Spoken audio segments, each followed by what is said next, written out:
ইবলিস তার সিংহাসন গেড়েছে সাগরের উপরে। ইবলিসের সিংহাসন কিসের উপরে? বিশাল বড় সাগর আর মহাসাগরের উপরে ইবলিস শয়তান তার সিংহাসন নিয়ে বসা। প্রতিদিন সকালবেলায় শয়তান গুলোরে মানব রাজ্যে পাঠিয়ে দেয়, যা তোরা মানব রাজ্যে চলে যা, যে মানুষকে ওয়াসওয়াসা দে, ওয়াসওয়াসা দিয়ে খারাপ কাজ করা। সারাদিন খারাপ কাজ করার পরে কি কি ওয়াসওয়াসা দিল, কি কি খারাপ কাজ মানুষের মধ্যে ঘটালো, সন্ধ্যাবেলায় সব শয়তানে সেই ইবলিসকে বয়ান শোনায়। সন্ধ্যাবেলায় শয়তানগুলো এসে বলে, আমি এক লোককে দিয়ে মিথ্যা কথা বলিয়েছি। আরেক শয়তান বলে, আমি নামাজ কাজা করিয়েছি এক আল্লাহর বান্দাকে দিয়ে। আরেকজন বলে, আমি ওজনে কম দিয়েছি। আরেকজন বলে, আমি সুদের ব্যবসার মধ্যে টাকা লাগানোর ব্যবস্থা করে দিয়েছি। এক একজন এক একটা ওয়াসওয়াসা দিয়ে আল্লাহর মুমিন বান্দাদেরকে ধোঁকা দিয়েছে। এগুলোর ফিরিস্তি এসে সব শয়তানেরা ইবলিসকে শোনায়, কিন্তু কোনো কথাতে ইবলিসের মন ভরে না। কোন শয়তান এসে বলে, আমি তো এমন মদের আড্ডাখানায় নিয়ে গেছি আল্লাহর বান্দাদেরকে, এগুলো নামাজই পড়ে নাই, খালি মদ খেয়েছে। আবার কিছু শয়তান এসে বলে, আমি ক্যাসিনোতে নিয়ে গেছি, ওখানে খালি জুয়া খেলছে। আবার কিছু শয়তান এসে বলে, আমি বাজারের মধ্যে ফরমালিনের এই ওয়াসওয়াসা ঢুকাই দিছি। একটার পর একটা শয়তানি ফিরিস্তি তারা ইবলিসকে শোনায়, কিন্তু কোনো কাজে ইবলিসের মন ভরাতে পারে না। একজন এসে বলে, আনা মা তারাকতুহু বাইনার রাজুলি ওয়া ইমরাআতি হাত্তা ফাররাকতু, আমি একজন ইমানদার নারী পুরুষের মধ্যে ঝগড়া লাগাইয়া ওই ঝগড়া বাড়াতে তালাক পর্যন্ত নিয়ে গেছে। নাউজুবিল্লাহ পড়বেন না? শয়তান এবার তার উপর খুশি হয়ে যায়। সব শয়তানগুলোকে ঠেলে ইবলিস এই শয়তানকে কাঁধে তুলে নাচতে শুরু করে দেয়। কারণ মুমিন বান্দার সংসার যদি ভেঙে যায় শয়তান খুশি হয়ে যায়, আর মুমিন বান্দার সংসার টিকে থাকলে খুশি হয়ে যায় কে? এজন্য নীলফামারীর ভাইয়েরা, ঝগড়া করা যাবে না।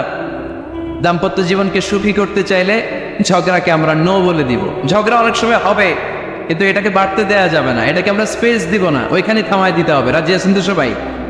আল্লাহ রাসূল সাল্লাল্লাহু আলাইহি ওয়াসাল্লামের ফ্যামিলিতে ঝগড়া হতো। আম্মা জান আয়েশা রাদিয়াল্লাহু তাআলা আনহার সাথে আল্লাহ রাসূল সাল্লাল্লাহু আলাইহি ওয়াসাল্লামের ঝগড়া হতো, হাদিসে পাওয়া যায়। কিন্তু এগুলো ছিল মধুর ঝগড়া, সুন্দর ঝগড়া। সুবহানাল্লাহ পড়ে। আল্লাহর হাবিব বলেন, ইয়া আয়েশা ইন্নী লা আ'লামু ইযা কুনতি আন্নী রাদিয়া ওয়া ইযা কুনতি আলাইয়া গাদবা। ও আয়েশা, তুমি কখন আমার উপর রেগে থাকো সেটাও আমি বুঝি, আবার কখন খুশি থাকো সেটাও বুঝি। আম্মা যারা এসে বললেন, ইয়া রাসূলুল্লাহ, ইয়া হাবিবাল্লাহ, কেমন করে আপনি বোঝেন যে আমি আপনার উপর রেগে আছি, আবার কেমন করে আপনি বোঝেন আমি আপনার উপর সন্তুষ্ট আছি? বিশ্বনবী বললেন, আয়েশা, তুমি যখন আমার উপরে খুশি থাকো, আমার উপর যখন তুমি রাজি থাকো, তখন তুমি দোয়ার সময় এইভাবে দোয়া করো, ওয়া রব্বি মুহাম্মদ, মুহাম্মাদের রব, আপনি আমাদের সব গুনাহগুলো মাফ করে দেন। আর যখন তুমি আমার উপর রেগে থাকো, তখন তুমি আমার নামটা মুখ দিয়ে উচ্চারণ করো না। আয়েশা, তখন তুমি দোয়ার সময় বলতে থাকো, ওয়া রব্বি ইব্রাহিম, ইব্রাহিমের রব, আপনি আমাদের সব গুনাহগুলো মাফ করে দেন। যখন তুমি খুশি তখন আমার নামটা মুখে নাও, যখন তুমি আমার উপর রেগে থাকো তখন তুমি আমার নামটা মুখে নিতে চাও না। আম্মা জান আয়েশা বললেন, ইয়া রাসূলুল্লাহ, ইয়া হাবিবাল্লাহ, মা আহজুরু ইল্লা ইসমাক, আমি শুধু আমার মুখ থেকে আপনার নামটারে সরায় রাখি, আমার হৃদয় থেকে কোনোদিন আপনারে সরাতে পারি না। মা আহজুরু ইল্লা ইসমাক, নবী হে, আমি তো শুধু মুখ থেকে আপনার নামটারে বাদ দিই, আমার হৃদয় থেকে তো আপনারে বাদ দিতে পারি না। আমার হৃদয় পুরোটা জুড়ে শুধু আপনি আর আপনি। চিল্লায় পড়েন আল্লাহু আকবার। তার মানে আম্মা জান আয়েশাও আল্লাহ রাসূল সাল্লাল্লাহু আলাইহি ওয়াসাল্লামের উপর রেগে থাকতেন মাঝে মাঝে। বিশ্বনবী মাঝে মাঝে রাগ করতেন। একবার খুব বেশি রাগারাগি হয়ে গেল, অনেক ঝগড়া হয়ে গেল। এবার আল্লাহ রাসূল সাল্লাল্লাহু আলাইহি ওয়াসাল্লাম খেয়াল করলেন না, এত ঝগড়া তো করা ঠিক হবে না। তখন আল্লাহর হাবিব সাল্লাল্লাহু আলাইহি ওয়াসাল্লাম বললেন, আয়েশা, চলো মিটমাট করি। কি করি? মিউচুয়াল করি না, মিটমাট। এই যে ঝগড়া লাগলে আবার যে মিলায় দেয়, এটা কি বলেন আপনারা নীলফামারীতে? মিটমাট। আল্লাহ হাবিব সাল্লাল্লাহু আলাইহি ওয়াসাল্লাম বললেন, আয়েশা, চলো আমরা মিটমাট করি, আমরা আর ঝগড়া না করি। আম্মা জান আয়েশা বললেন, ঠিক আছে, চলেন মিটমাট করি। বিশ্বনবী বললেন, ঠিক আছে, একজনকে নিয়ে আসি যে দুইজনের মাঝে মিটমাট করাই দিবে। কারে নিয়ে আন? ওমরে ফারুককে নিয়ে আসি। আম্মা জান আয়েশা বলে, না, ওমরু গলিদ, ওমরের মেজাজ গরম, আমার ভয় লাগে। সুবহানাল্লাহ পড়বেন না? বিশ্বনবী বললেন, তাহলে তোমার আব্বারে নিয়ে আসি। কই নিয়ে আসেন, আব্বারে খুব ভালো লাগে। বিশ্বনবী বললেন, ঠিক আছে, তোমার কথাই রইল, ওমরকে ডাকবো না, তোমার আব্বা আবু বকরকে নিয়ে আসবো। বিশ্বনবী মিটমাট করার জন্য সাইয়েদনা আবু বকর রাদিয়াল্লাহু তাআলা আনহুকে ডেকে নিয়ে আসলেন। সাইয়েদনা আবু বকর রাদিয়াল্লাহু তাআলা আনহু ঘরে ঢুকলেন। বিশ্বনবী বললেন, আয়েশা, আমার আর তোমার মাঝে কি নিয়ে ঝগড়া হয়েছে? কথাটা কি তুমি বলবা নাকি আমি বলবো? আম্মা জান আয়েশা বলেন, আপনিই বলেন, তবে মিথ্যা বললেন না, যা ঘটছে ওইটাই বললেন। ওলা তাকুলিল্লাহ হাক্কান, যেটা সত্য ওইটাই বলবে, অন্য কিছু বলবেন না। আবু বকর রাদিয়াল্লাহু তাআলা আনহু তো শুনে রেগে মেগে আগুন। কি এত বড় সাহস, বিশ্বনবীর সামনে দাঁড়িয়ে তুমি এভাবে কথা বলো? এই আদব শিক্ষা দিয়েছি তোমাকে আমি। রেগে গেলেন। বিশ্বনবী কি সত্য ছাড়া মিথ্যা কিছু বলবেন? রেগে মেগে চিৎকার করে মেয়ের গালের মধ্যে দিলেন এক চপেটাঘা। এক থাপ্পড়ে আম্মা জান আয়েশা উল্টায় পড়লেন। আবার মারার জন্য সাইয়েদনা আবু বকর রাগে গড়গড় করছিলেন, মেয়েরে আবার মারার জন্য উদ্যত হলেন। বিশ্বনবী অবস্থা ভয়ঙ্কর দেখে সাইয়েদনা আবু বকরের সামনে দুই হাত মেলে এইভাবে দাঁড়িয়ে গেলেন। বিশ্বনবীকে যখন আবু বকর রাদিয়াল্লাহু তাআলা আনহু দাঁড়াতে দেখলেন, সাইয়েদনা আবু বকর মুহূর্তের মধ্যে থেমে গেলেন। সুবহানাল্লাহ পড়েন। সাইয়েদনা আবু বকর রাদিয়াল্লাহু তাআলা আনহু ঘর থেকে বের হয়ে গেলেন। এবার বিশ্বনবী আম্মা জান আয়েশার কাছে যেয়ে বলেন, ও আয়েশা, দেখো আমি তোমার মাইট থেকে বাঁচাইলাম। আমি না থাকলে তোমার বাবা তোমার আসে শেষ করে ফেলতো, ঠিক কি না? আমি বাঁচাইছি তোমারে। ইয়া আয়েশা কাইফা রাআইতিনি আনফাসতুকি মিনার রাজুল, দেখছো আয়েশা কেমনে বাঁচাইলাম তোমারে? আজকে আমি না থাকলে এমন পিটতে দিতে তোমার বাবা একেবারে খবর হয়ে যায়। আম্মা জান আয়েশা লজ্জায় পড়ে গেলেন, হেসে দিলেন। বিশ্বনবীও হেসে দিলেন। সুবহানাল্লাহ পড়েন। দুইজনের এই হাসির আওয়াজ ঘরের বাইরে থেকে সাইয়েদনা আবু বকর শুনতে পেলেন। উনি শুনে তো অবাক, কিরে এতক্ষণ তৃতীয় বিশ্বযুদ্ধ, এখন আবার আসে। ঘরে ঢুকলেন। ঘরে ঢুকার পরে আবু বকর রাদিয়াল্লাহু তাআলা আনহু বিশ্বনবীকে বললেন, ইয়া রাসূলুল্লাহ, আশরিকানি ফি সিলমিকুমা কামা আশরাকতুমানি ফি হারবিকুমা। হে আল্লাহর রাসূল, আপনারা দুইজন ঝগড়া লাগলে মিটমাট করার জন্য আমারে যেমনি ডাকেন, আপনারা যখন সুখ আনন্দ আর হাসাহাসিতে ব্যস্ত থাকেন, ওই হাসির সময়গুলোতে শেয়ার করার জন্য তখনও আমার একটু ডাইকেন। পড়েন সুবহানাল্লাহ। ও নবী, শুধু ঝগড়ার সময় ডাইকেন না, কিন্তু শুধু মিলায় দেওয়ার জন্য ডাকবেন না। আপনাদের মধ্যে যখন সুখকর আনন্দময় হাসাহাসির মুহূর্তগুলো কাটে, ওই মুহূর্তগুলোতেও আমাকে এনে আপনারা শেয়ার করে দিয়েন। পড়েন সুবহানাল্লাহ। মুসনাদ আহমদ ইবনে হাম্বলের হাদিস। এই হাদিস প্রমাণ করে আল্লাহ রাসূল সাল্লাল্লাহু আলাইহি ওয়াসাল্লামের বড় ঝগড়া হতো স্ত্রীদের সাথে, তবে মধুর ঝগড়া, শিক্ষণীয় ঝগড়া। আওয়াজ করে বলতে হবে, ঠিক কি না? এজন্য ঝগড়া হবে, কিন্তু ঝগড়াকে বাড়তে দেয়া যাবে। তাহলে দাম্পত্য জীবন সুখময় করতে চাইলে 1 নম্বরে স্যাক্রিফাইস, 2 নম্বরে ঝগড়াকে আমরা কি বলে দিছি আজকে? বলে গেছি ঝগড়াকে কি বলবো? নো। তাসলিমা নামে একটি মেয়ে হারিয়ে গেছে। ওসি সাহেব বলেছেন, পিছনে পুলিশের কাছে যদি পাঠিয়ে দিতে পারেন ভালো হয়। ছোট্ট মেয়ে দেখলে জিজ্ঞেস করবেন, তোমার নাম কি? যদি বলে তাসলিমা, 6 বছর বয়স, ওকে পাঠিয়ে দিবেন। 3 নম্বর, দাম্পত্য জীবন সুখময় করতে চাইলে দাম্পত্য জীবনের কোনো গোপন কথা কারোর সাথে শেয়ার করা যাবে না। এটা কবিরা গুনাহ, এটাকে আরাম বলে ঘোষণা দিয়েছে কে? এটাকে বিষ্ণু বলেছেন আযমুল আমানা। স্বামী স্ত্রীর মধ্যে যে অন্তরঙ্গ মুহূর্ত কাটে, এই মুহূর্তগুলোর কথা কারোর সাথে শেয়ার করা যাবে? নীলফামারীর যুবক ভাইরা চিল্লায় বলে, এগুলো শেয়ার করা যাবে? বিষ্ণু বললেন, খবরদার, এটা আযমুল আমানা। স্বামীর সবকিছু স্ত্রীর কাছে আমানত, স্ত্রীর সবকিছু স্বামীর কাছে আমানত। আবার বিশ্বনবী বলেছেন, যারা স্বামী স্ত্রীর গোপন দাম্পত্য জীবনের কথা অন্যের কাছে শেয়ার করে দেয়, তারা হলো আশারুন নাস, পৃথিবীর মধ্যে সবচাইতে নিকৃষ্ট মানুষ। এরা নিকৃষ্ট, এদের চাইতে নিকৃষ্ট কেউ হতে পারে না। উলাইকা কাল আনআম বাল হুম আদাল।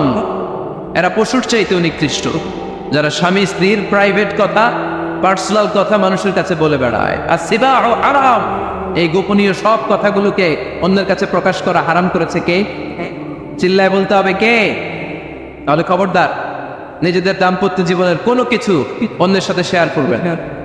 আমাদের বোনরা অনেক সময় একসাথে বসলে পেটের কথা, পিঠের কথা সব বলে ফেলায়, আছে না? নাই না বোনেরা, সব শেয়ার করলেও আপনাদের দাম্পত্য জীবনের কোনো কথা কখনো কারোর সাথে শেয়ার করতে পারবেন না। 4 নম্বর ফর্মুলা হচ্ছে অহেতুক সন্দেহ পরিহার করতে হবে। অনেক স্ত্রী আছে স্বামীরে খালি সন্দেহ করে, আছে না নাই? নীলফামারীতে এই সমস্যা নাই? আছে? এই যে ভুক্তভোগী পাওয়া গেছে, আছে না নাই? আছে। খালি সন্দেহ করে, এই তুমি ওদিকে তাকালে কেন, ওই বেডের দিকে তাকাইলে কেন, এই তোমার মোবাইল দাও, কারে ফোন দিলা দেখি, এই ফেসবুকের পাসওয়ার্ড দাও দেখি কি করছে, দেখি মেসেঞ্জারে কার সাথে চ্যাটিং করছে, আছে না নাই? এই যে অহেতুক সন্দেহ আপনার ফ্যামিলিটারে জাহান্নামের টুকরা বানায় দিন। আবার অনেক স্বামী আছে স্ত্রীকে খালি সন্দেহ করে, এদিকে তাকালে সন্দেহ করে, ওদিকে তাকালে সন্দেহ করে, বাসায় থাকলেও সন্দেহ, বাইরে গেলেও সন্দেহ, এরকম আছে না নাই? না, অহেতুক সন্দেহ এটা পরিহার করবেন। এই সন্দেহ খুব খারাপ জিনিস। আমি ব্যক্তিগতভাবে অনেক কেস এরকম হ্যান্ডেল করে, এসে বলে হুজুর খালি সন্দেহ করে, এটা একটা রোগ। এটা কি আপনার ফ্যামিলিটারে শেষ করেছে। এই জন্য অহেতুক সন্দেহ পরিহার করবেন। হ্যাঁ, সত্যি যদি পরকীয়ার কোনো ঘটনা ঘটে থাকে ওটা নিয়ে বসেন, ফেস টু ফেস কথা বলেন, ফ্যামিলি মিটিং করেন, সরাসরি সেটেল করার চেষ্টা করুন। কিন্তু অহেতুক সন্দেহ একটা রোগ। এই রোগ থেকে আল্লাহ তুমি দাম্পত্য জীবনকে বাঁচাও, আমরা আওয়াজ করে পড়বো আমিন। 5 নাম্বার, স্বামী স্ত্রী একে অপরকে আল্লাহর বিধান স্মরণ করায় দিবে। স্বামী যদি ফজরের সময় ঘুমায় থাকে, স্ত্রী ডেকে দেওয়ার দরকার আছে না নাই? আবার স্ত্রী যদি ঘুমায় থাকে, স্বামীর ডেকে দেওয়ার দরকার আছে না নাই? কোন স্বামী যাবে জান্নাতে, তার স্ত্রী যাবে জাহান্নামে, আবার স্ত্রী হবে জান্নাতি, স্বামী যাবে জাহান্নামে। এরকম আমরা চাই নাকি? আমরা যখন জান্নাতে যাব, আমার স্ত্রীর হাত ধরে একসাথে জান্নাতে ঢুকতে চাই, ঠিক কিনা? ঠিক কিনা? আবার আমার স্ত্রী যখন জান্নাতে যাবে, সে একা ঢুকতে পছন্দ করবে। এজন্য আমরা দুনিয়াতে যেমনি এক ছাদের নিচে, এক জায়গায়, এক বাড়িতে, জান্নাতেও আমরা এক বাড়িতে থাকতে চাই। আওয়াজ করে বলতে হবে ঠিক কিনা? এই জন্য গবেষকরা বলেছে স্বামী স্ত্রীর ভালোবাসাটাকে তারা বলে লাভ পিরামিড। কি পিরামিড? লাভ পিরামিড। এই ত্রিভুজ আকৃতির। কিরে ভাই?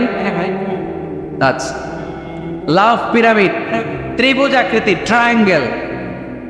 আপনারা ত্রিভুজ চিনেন? চিনেন? কথা কয় না।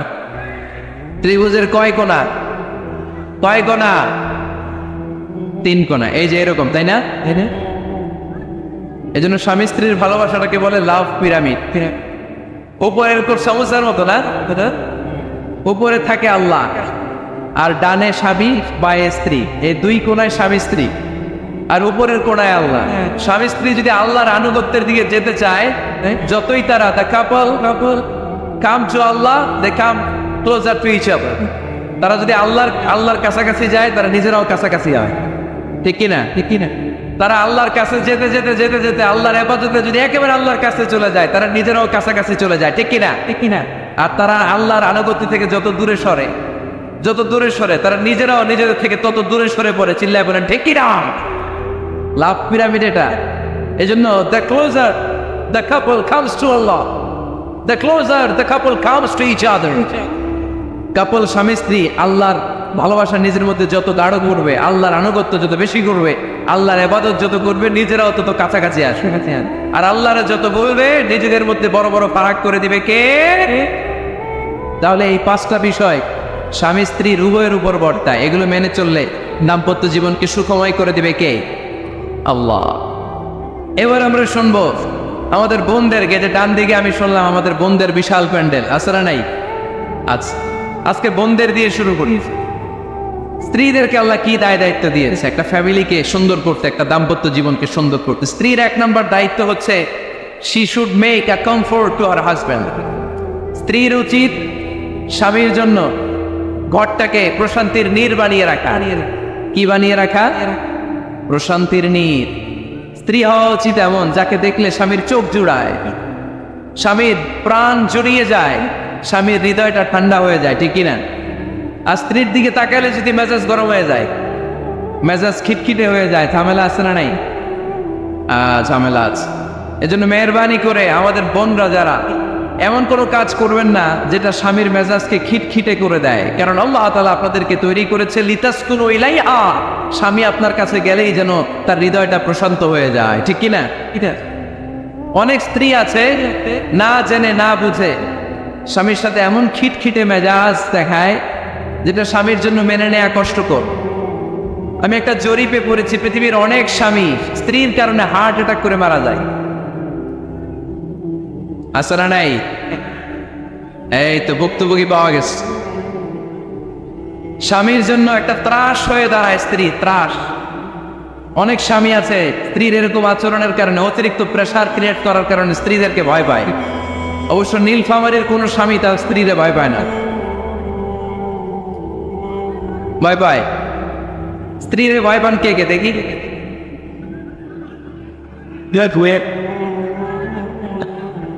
ভয় পান আপনারা? ভয় পান? হ্যাঁ,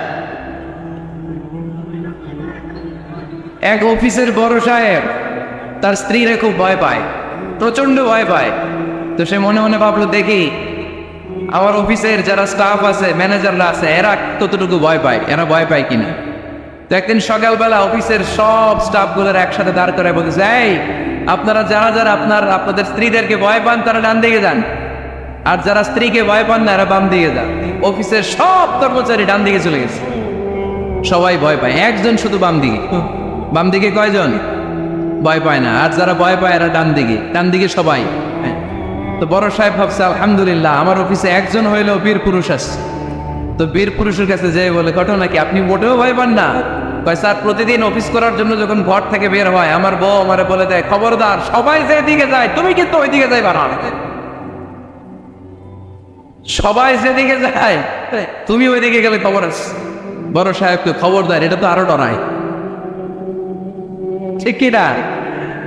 এজন্য বোনদেরকে বলবো, লিতাসকুনু ইলাইহা, এমন ভাবে আপনি আপনার স্বামীর সামনে নিজেকে প্রেজেন্ট করেন যাকে আপনাকে দেখলে আপনার স্বামীর চোখ জুড়িয়ে যায়, হৃদয়টা প্রশান্ত হয়ে যায়, আপনাকে দেখলেই আপনাকে ভালোবাসতে মনে চায়, ঠিক কিনা? এজন্য রব্বুল আলামিন বলেন, আমি নারীদেরকে তৈরি করেছি লিতাসকুনু ইলাইহা, যেন পুরুষেরা স্ত্রীদের সংস্পর্শ যখন পায় পুরুষদের হৃদয়টারে প্রশান্ত করে দেয় কে? রব্বুল আলামিন বলেছেন, খাদিজার জন্য জান্নাতে আমি এমন একটা ঘর বানিয়েছি যেই ঘরের মধ্যে কোনো বিশৃঙ্খলা নাই। খাদিজার জন্য জান্নাতে এমন একটা প্রাসাদ আমি বানিয়েছি যেই প্রাসাদের মধ্যে কোনো আওয়াজ নাই, কোনো কোলাহল নাই। কুরাইশদের মাঝে যখন দাওয়াত দিতেন সব বিশৃঙ্খলা ঝামেলা গোলমাল শেষ করে রাতের বেলায় যখন খাদিজার ঘরে বিশ্বনবী ঢুকতেন, বিশ্বনবীর হৃদয়টারে প্রশান্ত করে দিত কে? আম্মাজান খাদিজা বিশ্বনবী সাল্লাল্লাহু আলাইহি ওয়াসাল্লামের জন্য এমন ঘর উপহার দিয়েছেন যেই ঘরে বিশ্বনবী আসলে বিশ্বনবীর হৃদয়টা ঠান্ডা হয়ে যেত। সুবহানাল্লাহ পড়েন। অনেক স্ত্রী আছে স্বামী ঘরে ঢুকলেই ঘরে আটা নাই, রুটি নাই, চাল নাই, ডাল নাই, এটা লাগবে ওইটা লাগবে, ওখানে যেতে হবে, একটার পর একটা ফিরিস্তি বলে বেড়ায়, আছে না নাই? না, এটা করবেন না। আপনার কি লাগবে এই সব দায় দায়িত্ব আল্লাহ তাআলা স্বামীকে দিয়েছে, স্বামীকে জানাবেন, তবে ধীরে সুস্থে ধীরে সুস্থে স্বামীর জন্য ঘরটাকে এমন করে রাখতে হবে যেন ঘরে ঢুকলেই স্বামীর হৃদয়টারে প্রশান্ত করে দেয় কে? এজন্য স্ত্রীর প্রথম দায়িত্ব ঘরটারে প্রশান্তির নীড় বানানো। এখানে কি আবার কি এখানে মারামারি দুই দল নাকি?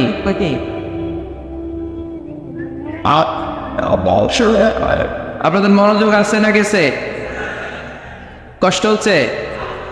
হ্যাঁ, অনেক রাত হয়ে গেছে তো, প্রায় 10:30। হ্যাঁ, তাকবীর পড়েন, লিল্লাহে তাকবীর। তো কিছু লোক ওঠা বসা শুরু করলেন কেন? হ্যাঁ,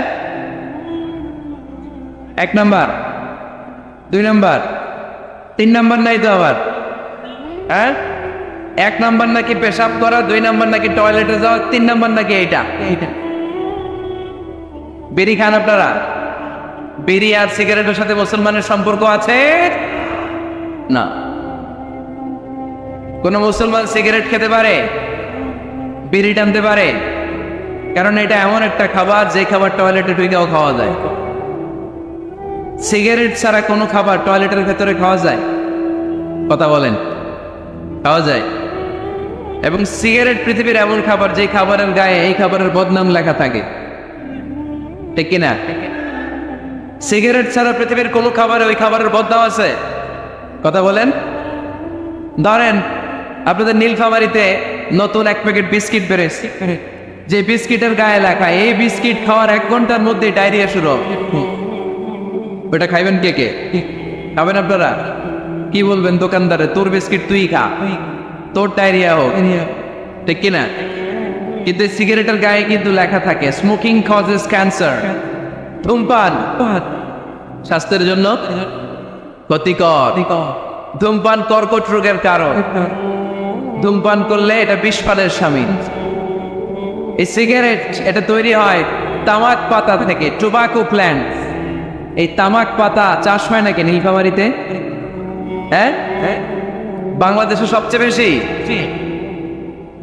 সবচেয়ে বেশি নীলফামারীর কোন থানায়? সদরে, শহর অঞ্চলে। আচ্ছা, এই তামাক পাতার চারদিকে বেড়া দেয়া লাগে না, জানেন? কারণ ছাগলও মুখ দেয় না। তো যেটা ছাগলে খায় না ওটা মানুষ খাইতে পারে? আওয়াজ করে বলেন। তাহলে ঝগড়ারে যেমনি আজকে আমরা নো বলে দিলাম, এই সিগারেট, এই মাদক, এগুলাকে আজকের প্রোগ্রাম থেকে আমরা নো বলে দিব। পারা যাবে? মাদককে আমরা নো বলে দিলাম। আওয়াজ করে বলেন, মাদক আর সিগারেটকে কি বললাম? নো। আল্লাহ তুমি বুঝার তৌফিক দান করো, আমরা পড়ি আমিন।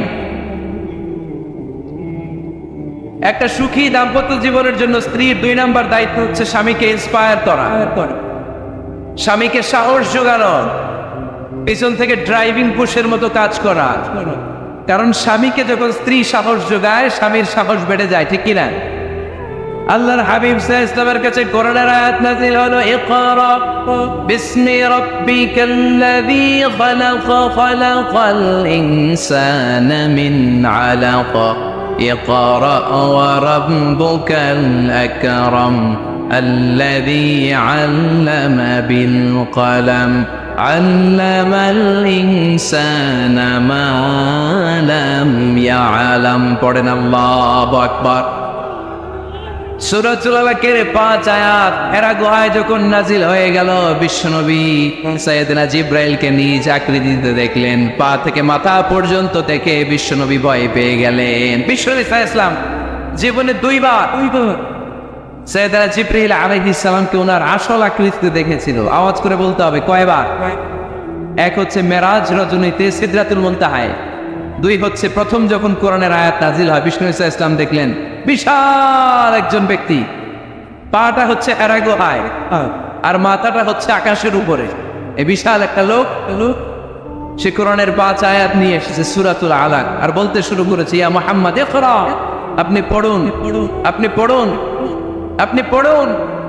3 বার পড়ার আদেশ করার পরে বিষ্ণু সাল্লাল্লাহু আলাইহি ওয়াসাল্লাম পড়তে আরম্ভ করলেন, ইকরা বিসমি রাব্বিকাল্লাযী খালাক, খালাকাল ইনসানা মিন আলাক, ইকরা ওয়া রাব্বুকাল আকরাম আল্লাযী আল্লামা বিল কলম আল্লামাল ইনসানা মা লাম ইয়ালাম। বিষ্ণু সাল্লাল্লাহু আলাইহি ওয়াসাল্লাম পড়তে আরম্ভ করলেন। প্রথম কোরআনের আয়াত যখন নাজিল হয়ে গেল, বিষ্ণু সাল্লাল্লাহু আলাইহি ওয়াসাল্লাম ভয় পেয়ে গেলেন। হাত নাড়াচ্ছেন কেন আপনারা? হ্যাঁ, কি স্ক্রিনে দেখা যায়? আহারে কি আনন্দ আকাশে বাতাসে, সবাই খুশির ঠেলায়, খুশিতে আনন্দে ঠেলায় না? আল্লাহর হাবিব সাল্লাল্লাহু আলাইহি ওয়াসাল্লাম ভয় পেয়ে গেলেন। আপনাদের মনোযোগ তো নাই মনে হচ্ছে, তা হাত নাড়াচ্ছেন কেন? এদিকে তাকা। খরগোশের কানের মতো কান দুটারে খাড়া করে। কোরআনের আয়াত যখন নাজিল হলো, আল্লাহ রাসূল সাল্লাল্লাহু আলাইহি ওয়াসাল্লাম ভয় পেয়ে গেলেন। বিষ্ণু সাল্লাল্লাহু আলাইহি ওয়াসাল্লামের হৃদয় কাঁপতে আরম্ভ করলো। কোরআনের 5 আয়াত নিয়ে হেরা গুহা থেকে বিশ্বনবী আম্মা জান খাদিজাতুল কুবরা রাদিয়াল্লাহু তাআলা আনহার কাছে চলে আসলেন। এসে ডেকে বললেন, খাদিজা জাম্মিলুনি জাম্মিলুনি, কম্বল দিয়ে তুমি আমারে চাপা দাও, আমার ভয় লাগছে, মনে হয় আমি বাঁচব না। আম্মা জান খাদিজা বললেন, কি হয়েছে আপনার? বিশ্বনবী বললেন, বিশাল বড় একটা লোক কোরআনের 5 আয়াত নিয়ে এসেছে। ওই লোকের পা হেরা গুহার মধ্যে, মাথাটা আকাশের উপরে, এত বিশাল সত্তা, বিশাল কোন মানুষ জীবনে আমি দেখি নাই। এসে সে পরিচয় দিয়েছে সে নাকি জিব্রাইল ফেরেশতা। বিশ্বনবী বললেন, মনে হয় আমি বাঁচব না, আমার জ্বর চলে এসেছে, আমার হৃদয়ের মধ্যে কাঁপুনি শুরু হয়েছে, তুমি আমারে কম্বল দিয়ে চাপা দাও। আম্মা জান খাদিজা বললেন, ও নবী ভয় পাবেন না, আমার আল্লাহ কোনোদিন আপনারে অপমান করবেন না। সুবহানাল্লাহ পড়েন। ওয়াল্লাহি ওয়াল্লাহি লা ইউখজিকাল্লাহু আবাদা।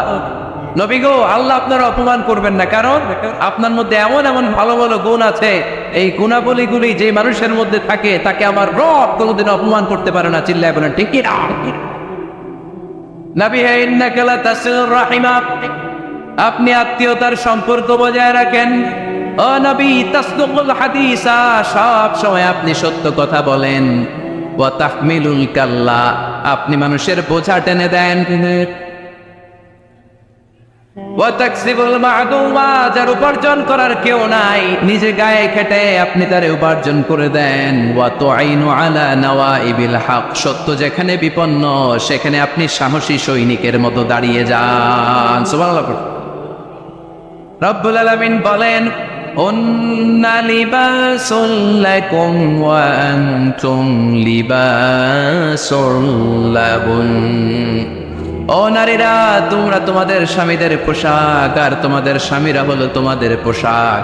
পোশাক যেমনি লজ্জাস্থানকে ঢেকে রাখে, ঈমান ইজ্জতের হেফাজত করে, আব্রু ঢেকে রাখে, তেমনি স্বামী তার স্ত্রীর চরিত্রের হেফাজত করে, স্ত্রী তার স্বামীর চরিত্রের হেফাজত করে।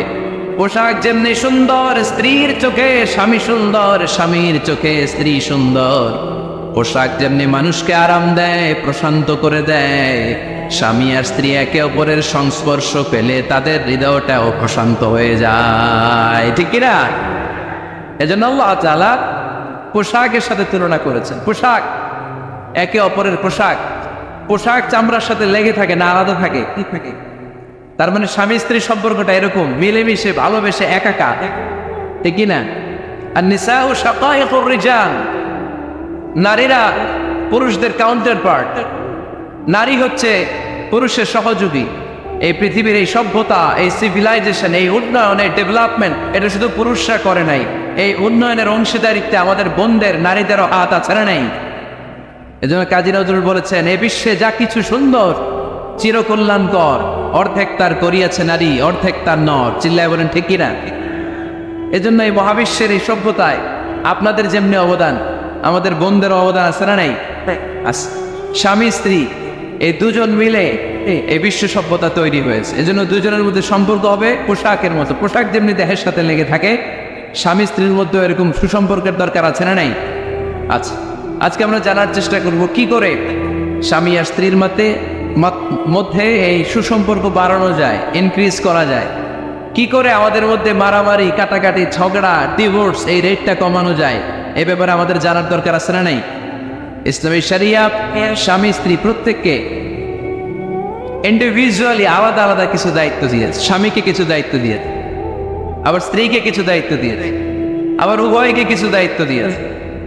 আমরা শুরুতে স্বামী স্ত্রীর উভয়কে আল্লাহ তাআলা কি দায়িত্ব দিয়েছে এটা জানবো। তারপরে স্ত্রীদেরকে আল্লাহ তাআলা কি দায়িত্ব দিয়েছেন সেটা জানবো।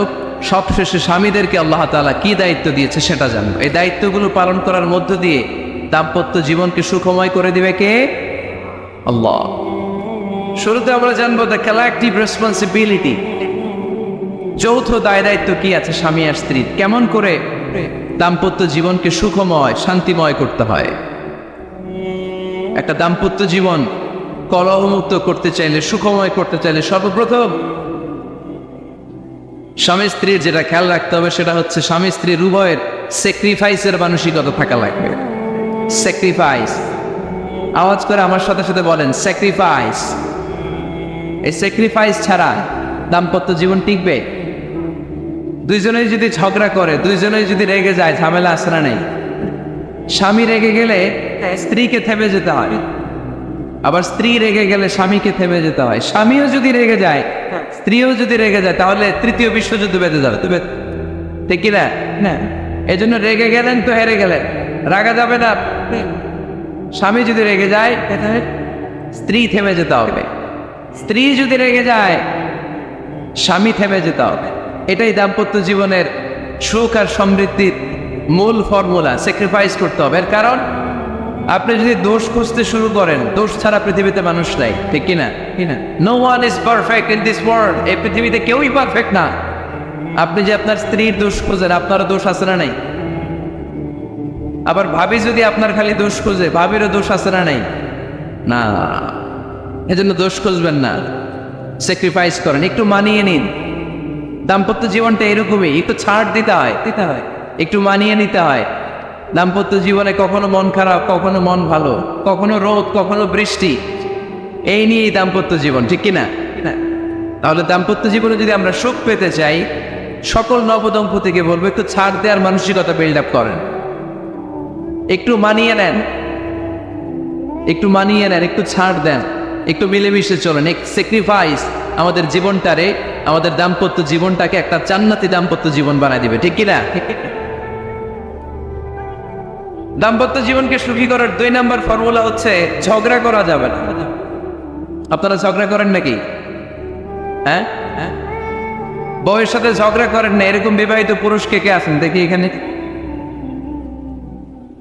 হাত তুলছে অনেকে, বিশ্বাস হয় আপনাদের? হ্যাঁ, অনেক ঝগড়া। হ্যাঁ, আচ্ছা, মেয়েরা বেশি করে? না না, এই মহিলা প্যান্ডেল আছে এদিকে, এদেরকে জিজ্ঞেস করলে বলবে সব দোষ আপনাদের, আর আপনারা দোষ দিচ্ছেন এদের। তো ঝগড়া করবেন না মেহরবানি করে, সম্মানিত ভাইরা, ঝগড়া করবেন না। কারণ এই ঝগড়া থেকে, সামান্য ঝগড়া থেকে অনেক সময় বিচ্ছেদের দিকে চলে যায় সম্পর্ক। ছোট্ট ঝগড়া থেকে যেতে যেতে ঝগড়া বাড়তে বাড়তে ডিভোর্সের দিকে গড়া, এরকম আছে না? নাই না, সামান্য ঝগড়া যদি বেঁধে যায়, শয়তান এটার মধ্যে বাতাস দেয়, এটারে বাড়াতে বাড়াতে শয়তান অনেক বড় করে। ইমানদারদের পরিবার ভেঙে গেলে শয়তান খুশি, আর ইমানদারদের পরিবার টিকে থাকলে আমার আল্লাহ খুশি। আমরা কার খুশি চাই? জোরে বলতে হবে, খুশি চাই কার? শয়তান সব সময় চায় ইমানদারদের ফ্যামিলি ভেঙে দিতে। Always he tries his level best to break down the relationship of a moving family. একদিন ইমানদারের ফ্যামিলি কি করে ব্রেক ডাউন করে দেয়া যায়? যেন ঝগড়াই করবো না আমরা। আপনি ঝগড়া করলে ভাবি যেন ঠান্ডা থাকে, ভাবি ঝগড়া শুরু করলে আপনি ঠান্ডা থাকবেন। ঝগড়া করা যাবে না, কিন্তু ঝগড়া হয়ে যায় ফ্যামিলিতে, এটাকে চেক দিতে হবে। ঝগড়া নিয়ে অনেক মজার মজার গল্প আছে, একটা গল্প দিয়ে আজকে শুরু করি। এক লোক মাহফিল শেষ করে 11টার দিকে বাসায় ফিরেছে। তো বাসায় ঢুকার আগে তার ওয়াইফকে ফোন দিয়েছে, ফোন দিয়ে বলতেছে, এই মাহফিল শেষ, আমি কিন্তু বাসায় চলে আসতেছি, শুরু করার আগে তাড়াতাড়ি দরজাটা খোলো। তো স্ত্রী আবার রাতের খাবার স্বামীকে ছাড়া খায় না, তো স্ত্রী দরজা খুলে দাঁড়ায় আছে, স্বামী বেচারা আসছে। আসার পরে স্ত্রীকে বলতেছে, এই শুরু করার আগে রাতের খাবার দিয়ে দাও, খেয়ে নেই।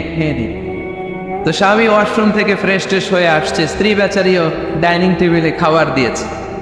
এবার স্বামীও খেতে বসেছে, স্ত্রীও খেতে বসেছে। স্বামী আবার বলতে আরম্ভ করছে, শুরু করার আগে ফ্যানটা ছাড়ো, খুব গরম লাগতেছে। এবার তো স্ত্রী রেগে মেগে আসলেন, কি আসার পর থেকে শুরু করার আগে কি শুরু করার আগে? স্বামী বলতেছে, এই তো শুরু হয়ে গেল, এই শুরু হয়ে গেল। মানে কি? ঝগড়া। নীলফামারীর ভাইয়েরা, এটা শুরু করা যাবে না। শুরু করবেন আপনারা, ঝগড়া করবেন। আমাদের ফ্যামিলিগুলো থেকে ঝগড়াকে আজকে থেকে আমরা নো বলে দিলাম। মানে না, ঝগড়াকে কি বললাম? সবাই বলতে পারেন না, আওয়াজ করে বলেন, ঝগড়াকে আমরা কি বলবো? নো। ঝগড়া করা যাবে। শয়তান ঝগড়া বাঁধে, দেখো মুস্তাক। সহিহ মুসলিমের হাদিস, ইন্না ইবলিসা ইয়াদাউ আরশাহু আলাল মা তুম্মা ইয়াবআসু। যারা চলে যায় ওনারা বেঁচে যায়, বিপদে পড়ে আছে আমরা, ঠিক কিনা? ওনাদের ওই পালাটা শেষ, কেউ থাকতে পারবে না। বিশ্বনবীও চলে গেলেন, বিশ্বনবীরও এই এন্তেকালের মৃত্যুর যে কষ্ট, এটা ভোগ করা লেগেছে, ঠিক কিনা? এজন্য কারো রেহাই নাই। আকসিরু যিকরা হাযিমিল লাযযাত, জীবনের সব স্বাদকে পানসা করে দেয় ওই কষ্টের বিষয়, মানে মরণকে বেশি বেশি স্মরণ করো। কিন্তু আমরা মৃত্যুর কথা বেমালুম ভুলে যাই। আমাদের লাইফস্টাইল দেখলে মনেই হয় না যে আমরা এই পৃথিবী ছেড়ে চলে যাব, ক্ষণিকের জন্য এসেছি। বিশ্বনবীর সাহাবারা বলতেন, যখন সকাল হয় সন্ধ্যার জন্য অপেক্ষা করো না, আবার যখন সন্ধ্যা পর্যন্ত পৌঁছবে পরদিন সকালের জন্য অপেক্ষা করো না, তার আগেই ডাক চলে আসতে পারে, ঠিক কিনা?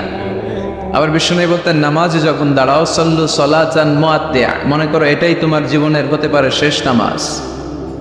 Perform the Salah as if this is your last and final prayer, এমনভাবে সালাত পড়ো মনে করো হতে পারে এটা জীবনের শেষ নামাজ। এজন্য কেউ থাকতে আসি নাই, চলে যাব। আমার নানা ভাই যেমনি চলে গেলেন আমরাও চলে যাব, ঠিক কিনা? শুয়ে আছেন আমাদের পাশেই, আমরা দোয়া করি আল্লাহ তাআলা ওনার কবরটাকে তুমি জান্নাতুল ফেরদাউসের বাগান বানাও, ওনার কবরের সাথে জান্নাতের একটা কানেকশন তৈরি করে দাও। আমার নানা ভাইয়ের যে স্বপ্নগুলো ছিল, যে অসমাপ্ত কাজগুলো ছিল, এগুলো যেন বর্তমান পীর সাহেব গোলাম পরওয়ার সাঈদী আরাফাত উনি আপনাদের সবাইকে একসাথে নিয়ে অসমাপ্ত কাজগুলো যেন সমাপ্ত করতে পারে, আমরা দোয়া করি। আমরা আওয়াজ করে পড়ি আমিন। আজকের এই প্রোগ্রামের সভাপতিত্ব করছেন মাওলানা গোলাম পরওয়ার সাঈদী আরাফাত, পীর সাহেব আড়াইবাড়ি দরবার শরীফ, কুমিল্লা। আল্লাহ পাক ওনার যোগ্যতাকে আরও বাড়িয়ে দিক। আপনাদের সবাইকে নিয়ে আড়াইবাড়ি দরবারের যত দায়িত্ব আছে সবগুলো দায়িত্বের জন্য সুচারুরূপে উনি পালন করতে পারে, আল্লাহ তৌফিক দান করুন। আমার আগে কথা বলেছেন হযরত মাওলানা আল্লামা সাদিকুর রহমান আজহারি সাহেব, এর আগে কথা বলেছেন আমার আরেক নানা ভাই গোলাম সরওয়ার সাঈদী পীর সাহেব। দরবারের অনেক বড় বড় উলামায়ে কেরাম আজকে কথা রেখেছে, যারাই কথা রেখেছে নিশ্চয়ই কোরআন থেকে কথা বলেছে। সবগুলো কথা যেন আমরা আমল করতে পারি, আল্লাহ তুমি তৌফিক দাও। এই মাহফিলগুলোর অ্যারেঞ্জমেন্ট করা হয় যাতে আমাদের জীবনের পরিবর্তন আসে।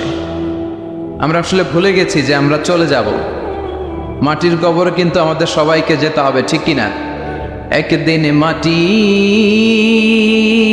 ভেতরে হবে ঘরে মন আমার, কেন বান্ধ দালান ঘর, প্রাণ পাখি উড়ে যাবে পিঞ্জর ছেড়ে,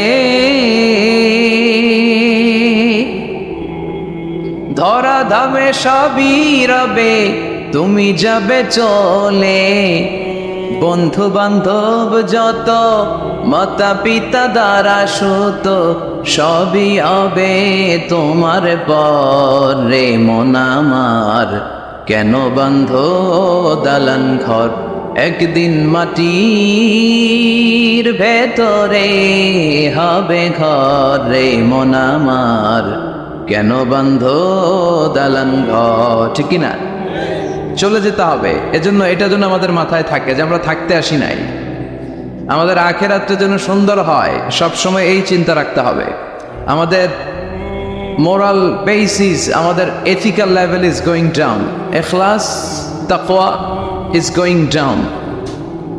আল্লাহর উপর ভয়, আল্লাহর উপর অগাধ বিশ্বাস এবং আস্থা দিন দিন আমাদের কমছে, আর দুনিয়াকে পাওয়ার লোভ আমাদের বাড়ছে, ঠিক কিনা?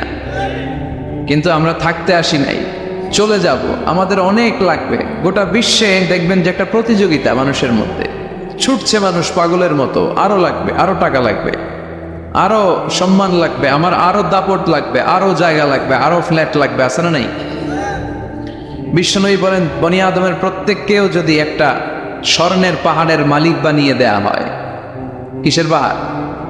কথা বলেন। আচ্ছা, একটা স্বর্ণের পাহাড়ের মালিক যদি আপনি হন, আপনার পুরো 14 পুরুষ মিলে ওই স্বর্ণের পাহাড় যদি বিক্রি করেও খান, ওই পাহাড়ের অর্ধেকও শেষ করতে পারবেন? বিশ্বনবী বললেন প্রত্যেককে যদি একটা স্বর্ণের পাহাড়ের মালিকও বানিয়ে দেয়া হয়, প্রত্যেকে চাবে আরো একটা স্বর্ণের পাহাড় কেমনে নেওয়া যায়।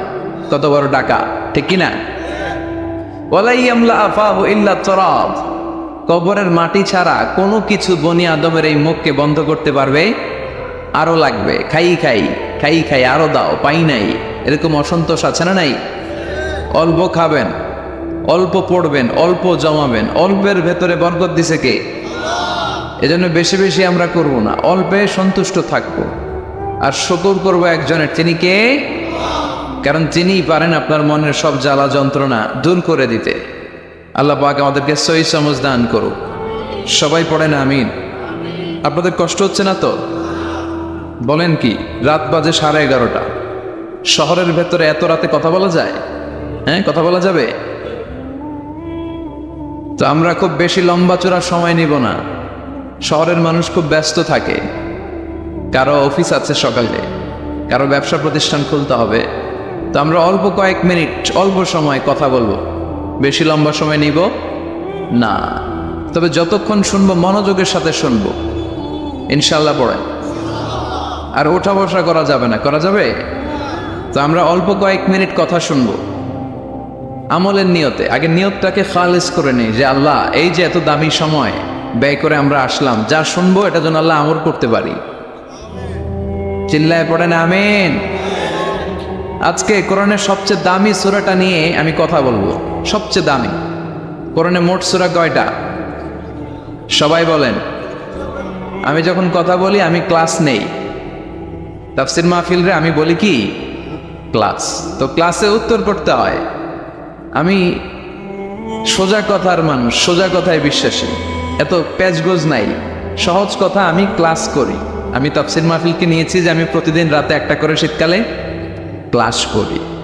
তো এই ক্লাসে উত্তর দিতে হয়। টিচার যদি প্রশ্ন করে উত্তর দেওয়ার দরকার আছে না নেই? আর টিচার প্রশ্ন করে, টিচার শিখায়, ছাত্র অমনোযোগী, ফেল করার সম্ভাবনা আছে না নেই? তো আমরা যেন পাশ করতে পারি, ঠিক কিনা? যতক্ষণ কথা বলবো প্রশ্ন করলে আওয়াজ করে উত্তর দিতে হবে, বাঘের বাচ্চার মতো, ঠিক কিনা? আজকে কোরআনের সবচেয়ে দামি সূরাটা নিয়ে আমি কয়েক মিনিট কথা বলবো, ইনশাআল্লাহ। পড়ে এবার বলেন কোরআনের সবচেয়ে দামি সূরা কি? হ্যাঁ? আর ইখলাস, আর ইয়াসিন, আর রহমান, আর বাকারা। বাকারা মানে কি? গাবি মানে কি? গরু। গাবি মানে নাকি গরু? তো গাভীর নামে আল্লাহ কোরআন একটা সূরা দিলেন। গাভীর দুধ খাবেন বেশি বেশি। বিষ্ণু বলতেন আলাইকুম বি আলবানিল বাকার, তোমরা গরুর দুধ খেও। ফাইন্নাহা তুরাম্মু মিনাল আশজার, কেননা গরুর দুধ এটা ঘাস পাতার নির্যাস। গরু কি খায়? ঘাস খায়। আবার বিষ্ণু বলতেন গরুর গোশত খায়ও কম, দুধ খায়ও বেশি। কেননা ফাইন্না ফি লাবানিহা শিফা, গরুর দুধে আছে শিফা, ও ফি লাহমিহা দা, আর গোশতে আছে রোগ। এখন অনেক ডাক্তারের সিরিয়াল দিতে গেলে ডাক্তার বলে লাল গোশত যারা খায় এরা যেন আমার সিরিয়াল না নেয়, কারণ আমি যতই ওষুধ দিব কোনো কাজ করবে না। Red meat is strictly prohibited for my patient. আমার রোগীর জন্য লাল মাংস খাওয়া নিষিদ্ধ। গরুর গোশতের ভেতরে আছে রোগ, কোলেস্টেরল বেশি। খেয়াল রাখবেন, যেই প্রাণীর পা বেশি ওই প্রাণীর গোশতের ভেতরে কোলেস্টেরল বেশি। মাছের পা আছে? কথা বলেন। মাছে কোনো কোলেস্টেরল নেই, সুবহানাল্লাহ পড়ে। মুরগির পা কয়টা? দুইটা, তার মানে কিছু আছে, তাই না? গরুর পা কয়টা? তার মানে কোলেস্টেরলের পরিমাণ বেশি না কম? এবার বলেন চিংড়ি মাছের পা কয়টা? কয় হুজুর হিসাব নাই। তাহলে কোলেস্টেরলেরও হিসাব নাই। এগুলো কম কম খেতে হবে, ঠিক কি না? তো এজন্য দুধ খেতে হবে বেশি। জান্নাতে যারা যাবে আল্লাহ তাআলা জান্নাতীদের জন্য 4টা শারাবান তাহুরা রাখবেন। ওয়াসাকাহুম রাব্বুহুম শারাবান মাসালুল জান্নাতিল্লাতী ওয়াইদাল মুত্তাকুনা ফিহা আনহারুম মিন মাইন গায়রি আসিন ওয়া আনহারুম মিন লাবানিন লাম ইয়াতাগায়্যার তা'মুহু وأنهار من خمر لذة للشاربين وأنهار من عسل مصفى سبحان الله।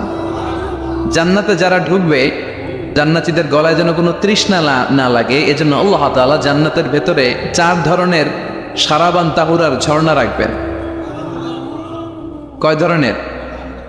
1 নাম্বার হচ্ছে মিনারেল ওয়াটারের ঝর্ণা। মিনারেল ওয়াটার খান আপনারা? কোনটা খান? মাম খান, কেউ ফ্রেশ খায়। আর অ্যাকুয়াফিনা, আর কি খান? স্পা। আর কিনলে, এটা সবচেয়ে ভালো, এটার মধ্যে ঝামেলা কম, এটা টেস্ট করে জানা গিয়েছে। কিনলে খাবেন কোকা-কোলা কোম্পানির, এটা ভালো পানি। কিনলে সবচেয়ে purified water ever in Bangladesh. বাংলাদেশে পাওয়া পরীক্ষিত সবচাইতে বিশুদ্ধ পানি হচ্ছে কিনলে। তো একজনকে মার্কেটিং করে দিতেছে হুজুরে। ভালো জিনিসের প্রশংসা করতে হয়, ঠিক কিনা? তো জান্নাতে যারা যাবে তাদের জন্য আল্লাহ তাআলা 4 ধরনের শারাবান তাহুরা রাখবে। সুবহানাল্লাহ কইবেন না? 1 নাম্বার মিনারেল ওয়াটার, মিনারেল ওয়াটারের ঝর্ণা, আপনি ওখান থেকে তেদারসে পান করবেন। নাম্বার 2 দুধের ঝর্ণা, দুধের ঝর্ণা, ফ্রেশ মিল্ক এর ঝর্ণা থাকবে। নাম্বার 3 মধুর ঝর্ণা, মধু খাবেন বেশি বেশি, মধুর মধ্যেও শিফা আছে। এই কোরআনে 2টা জিনিসের ক্ষেত্রে আল্লাহ উল্লেখ করেছেন শেফা। এক হচ্ছে কোরআন, কোরআনটা নিজেই শেফা, সুবহানাল্লাহ। আর হচ্ছে মধু, মধুর ভিতরে শেফা আছে না নাই? আছে। তো বিশুদ্ধ পানির ঝর্ণা, দুধের ঝর্ণা, মধুর ঝর্ণা, আরেকটা থাকবে মদের ঝর্ণা। সুবহানাল্লাহ বাড়িতে গিয়ে বললেন, দুনিয়াতে মদ খাওয়া হারাম করছে কে? আর ওই আল্লাহ জান্নাতে আপনাদেরকে মদ খাওয়াবে। বোতলের মদও আছে, এটার নাম রাহিকুম মাখতুম, সিল্ড ওয়াইন। মিজাজুহা কাফুরা, কর্পূরের ফ্লেভার থাকবে। মিজাজুহু মিন তাসনিম, তাসনিমের ফ্লেভার থাকবে। মিজাজুহা জঞ্জাবিলা, জিঞ্জার ফ্লেভার, আদার ফ্লেভার থাকবে। সুবহানাল্লাহ পড়ে। কিন্তু ওই মদ খেলে মুখে দুর্গন্ধ হবে না, মাথায় মাতলামি আসবেন। আল্লাহু আকবার। কারণ ওই মদটা জান্নাতের যে সুন্দর সুন্দর সুঘ্রাণওয়ালা গাছ আছে, ফুল আছে, ওই ফুলের নির্যাস থেকে আল্লাহ বানাবেন। সুবহানাল্লাহ পড়েন। সেজন্য এই 4 ধরনের সুপেয় পানি আল্লাহ তাআলা জান্নাতীদের জন্য রাখবেন। এর চেয়ে দামি একটা পানি রাখবেন, ওইটার নাম হচ্ছে আল কাউসার। কি নাম? পড়েন, ইন্না আ'তাইনাকাল কাউসার ফাসাল্লি লিরাব্বিকা ওয়ানহার ইন্না শানিআকা হুয়াল আবতার। সুবহানাল্লাহ। কাউসারের একটা ঝর্ণা থাকবে, এই কাউসারের পানি আহলা মিনাল আসাল, হাউজে কাউসারের পানি মধুর চেয়েও মিষ্টি। আবিয়াদু মিনাল লাবান, দুধের চেয়েও সাদা। আবরাদু মিনাস সালজ, বরফের চেয়েও ঠান্ডা। এক ঢোক যে খাবে চিরকালের জন্য তৃষ্ণা মিটে যাবে। এই সবগুলো যেন আল্লাহ আমরা পান করতে পারি। আরো জোরে পড়েন আমিন। জান্নাত এমন জায়গা, যে জায়গায় শুধু শান্তি আর শান্তি। জান্নাতে অশান্তি আছে? মারামারি, কাটাকাটি, কিলাকিলি, হরতাল, টেনশন, ব্যারাম আছে কি? আরাম। জান্নাতে আছে কি? নাই কি? ব্যারাম। আরামের জায়গা, কোনো টেনশন নাই। জান্নাতের ভিতরে রোদ নাই, বৃষ্টি নাই, ভূমিকম্প আছে? দুনিয়াতে ভূমিকম্পের টেনশন হয় না? বন্যা আছে জান্নাতে? পুলিশের দৌড়ানি, র্যাবের দৌড়ানি আছে? বাড়ি ভাড়ার টেনশন, বিদ্যুৎ বিল, গ্যাসের বিল, গমে ধরে না আমাদের, ঠিক কি না? জান্নাতে কোনো টেনশন না। জান্নাত হচ্ছে আরামের জায়গা। আপনারা যারা যাবেন জান্নাতে 60 হাত লম্বা হয়ে ঢুকবেন। আহলুল জান্নাতে জুরদা ওয়া মুরদা, জান্নাতীরা হবে পশমবিহীন। এই যে দুনিয়াতে দাড়ি রাখা ওয়াজিব বা সুন্নাতে মুআক্কাদা, কিন্তু জান্নাতীদের গালে কোনো দাড়ি থাকবে না, মোজ থাকবে না, গায়ে পশম থাকবে না। আবনাউ সালাসিন ওয়া সালাসিন, সব জান্নাতি পুরুষরা হবে 33 বছরের তাগড়া যুবক। আল্লাহ এখানে যেমনি আমরা একত্রিত হলাম, তোমার জান্নাতেও যেন আমরা একত্রিত হতে পারি, তুমি তৌফিক দাও। আর জোরে পড়েন আমিন। এতগুলো কথা কোত্থেকে এসেছে জানেন? জিজ্ঞেস করেছিলাম সবচেয়ে দামি সূরা কোনটা? একজন বলছে বাকারা। বাকারা মানে গাভী, গাভী থেকে দুধ, দুধ থেকে জান্নাত। সুবহানাল্লাহ পড়েন। কোরআনের কথা শেষ হতে যায় না, ইন্টার রিলেটেড, তাই না? একটার সাথে আরেকটা মিলে থাকে। খেয়াল রাখবেন, আল্লাহর কথা রাসূলের কথায় কোনো ফাঁক ফোকর নাই, আছে? এজন্য এই দুইজনের কথাই আমরা মানব। বিদায় হজের ভাষণে বিশ্বনবী বলেছিলেন, লাকাদ তারাকতু ফীকুম আমরাইন লান তাদিল্লু মা তামাসসাকতুম বিহিমা কিতাবাল্লাহ ওয়া সুন্নাত রাসূলি। আমি তো চলে যাব, রেখে যাব দুটো জিনিস, যদি দুটো জিনিসকে মেনে চলো কখনো বিভ্রান্ত হবে না। একটা হচ্ছে আল্লাহর কিতাব, আর একটা হচ্ছে বিশ্বনবীর সুন্নাত।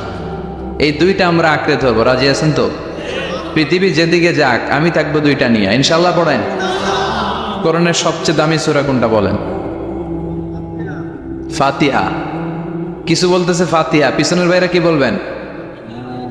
হ্যাঁ, ইয়াসিন। আর আচ্ছা এবার বলেন, আমি সহজ করে দিই, বলেন কোন সূরা না পড়লে নামাজ হয় না? এবার ক্লু পাইছে, এবার ক্লু পেয়েছে। এই সূরা ছাড়া নামাজ হয় না। আমি যদি পড়াই হবে না, এই মসজিদের ইমাম সাহেব পড়াইলে হবে না, কিন্তু বাইতুল মুকাররমের খতিব পড়াইলে আবার হবে। হবে না? শাইখ আব্দুর রহমান সুদাইস পড়ালে তো হবেই। খাইছে কত বড় মুফতি দেখছেন, ফতোয়া দিয়ে দিচ্ছে জি না, আসলেই হবে না। কারণ এটা এমন সূরা, এই সূরা না পড়লে নামাজ হয় না।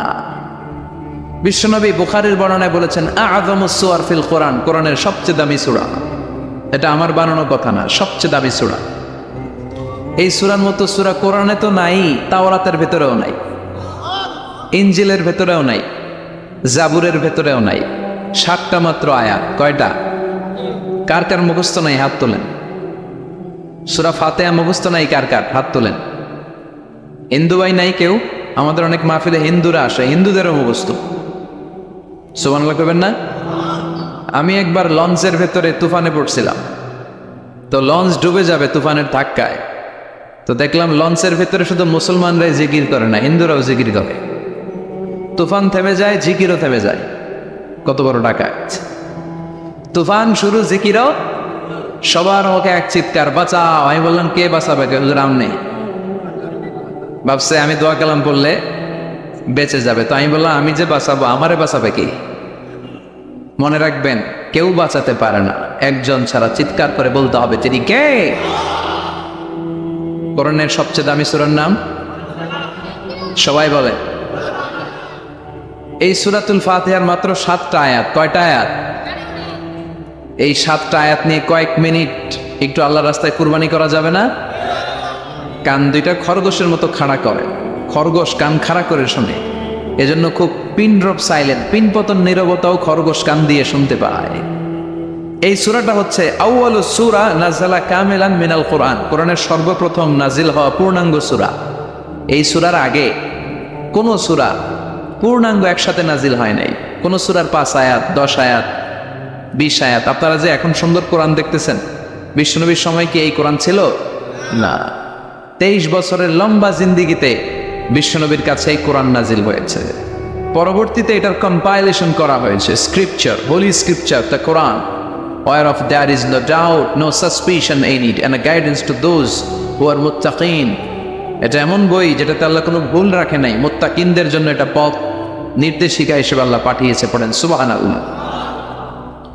তো সূরাতুল ফাতিহার আগে অনেক সূরা নাজিল হয়েছে, কিন্তু একটু একটু করে, পুরোটা একসাথে না। এই সূরাটা পুরোটা একসাথে সর্বপ্রথম নাজিল হয়েছে। এজন্য এই সূরাটারে আবার বলে ফাতিহাতুল কিতাব, মানে preface of the book, introductory সূরা। কোরআনটা খুললেই সর্বপ্রথম আপনার নজরে যে সূরাটা পড়বে, সূরাটার নাম সবাই বলেন সূরাতুল ফাতিহা। আবার বিশ্বনবী এটাকে বলেছেন কোরআনের মা। কি বলেছেন? চমৎকার একটা ইনফরমেশন না? মনে রাখতে হবে। তাহলে কোরআনের মায়ের নাম কি? মনে থাকবে? বলেন তো, সকল পৃথিবীর সব শহরের জনপদের মায়ের নাম কি?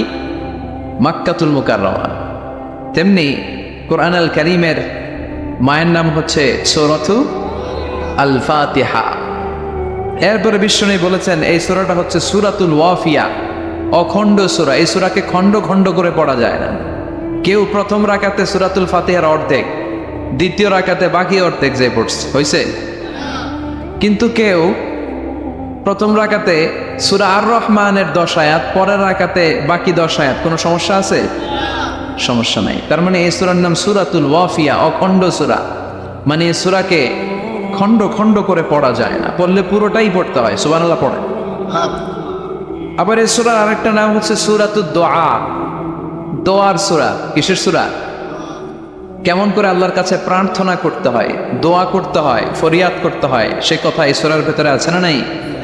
কারণ এই সূরাতে আমরা প্রতিদিন একটা দোয়া করি, ইহদিনাস সিরাতাল, মানে কি? আল্লাহ আমাকে সরল সঠিক পথ দেখাও। আমাদেরকে পথ দেখায় কে? চিল্লায় বলেন, আমি যদি কোনো দিন পথে ভুলে যাই, হাত ছানি দিয়ে কাছে নিও, মমতার বন্ধনে আমায় বেঁধে সব ভুল ক্ষমা করে দিও। আমি যদি কোনো দিন পথে ভুলে যাই, হাত ছানি দিয়ে কাছে নিও, মমতার বন্ধনে আমায় বেঁধে সব ভুল ক্ষমা করে দিও। পড়ে না আমি। আমরা যদি পথ ভুলে যাই, আমাদের পথ দেখায় কে? এজন্য এই সূরাটার নাম সূরাতুদ দুআ, প্রার্থনার সূরা। কেমন করে আল্লাহর কাছে প্রার্থনা করতে হয় এই সূরার ভেতরে আছে না নাই? এরপরে এই সূরার নাম হচ্ছে সূরাতুস সালাহ, নামাজের সূরা। কিসের সূরা? সব সূরা ছাড়া নামাজ হয়, সূরাতুল ফাতিহা ছাড়া নামাজ হয়? বিশ্বনবী বললেন লা সালাতা লিমান লাম ইয়াকরা বিফাতিহাতিল কিতাব। যে সূরা ফাতিহা তার নামাজে পড়ে না, তার নামাজ আল্লাহর দরবারে কবুল হয় না।